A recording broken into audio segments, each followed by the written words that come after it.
My soul floated, light as a dandelion seed, looking down at the girl collapsed on the cold linoleum floor. Mom, I'm sorry. I really wasn't lying this time. I just couldn't hold on anymore. Despite knowing I suffered from severe chronic anemia, my mother had insisted I participate in the university's campus-wide blood drive. She didn't want the optics of her own daughter sitting out while she, the dean of students, presided over the event.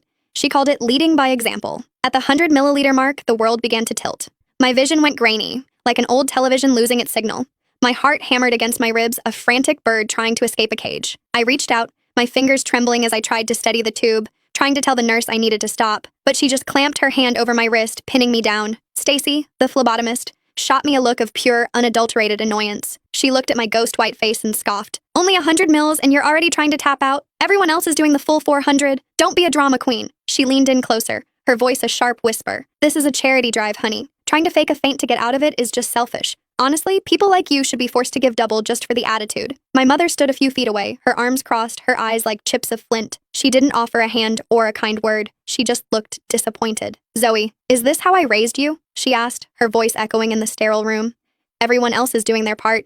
You don't get to be the exception just because you're mine. Then came the words that felt like a death sentence. You stay in that chair until you hit 400, Zoe. Even if it kills you, you are finishing what you started. I gasped for air, but my lungs felt like they were filled with cotton. When the third bag began to fill, the light finally went out.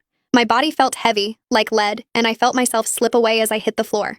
A suffocating darkness grabbed me, and then, nothing. My physical body slumped over the donation table, the sudden movement jerking the needle. Blood began to backflow into the tube, a dark, rhythmic pulse. Stacy shoved my shoulder, her patience clearly gone. She ripped the needle out with a sharp, careless tug. I'm trying to work here. Can you stop moving for 5 seconds? Now I have to restick you. When I didn't answer, she let out a huff of disgust. She grabbed my arm and drove the needle back in, hard. Oops, missed the vein. You won't mind, right? She did it again, and again. She dug the needle in with a sickening deliberateness until my inner elbow was a mess of bruised purple skin, but I couldn't feel the sting anymore. Fine, play the silent treatment, Stacy muttered, swapping the bags without looking up. Zero school spirit. Everyone else is doing their part, and you're here acting like it's a Greek tragedy. It's just blood, Zoe. You're so entitled. She glanced toward my mother.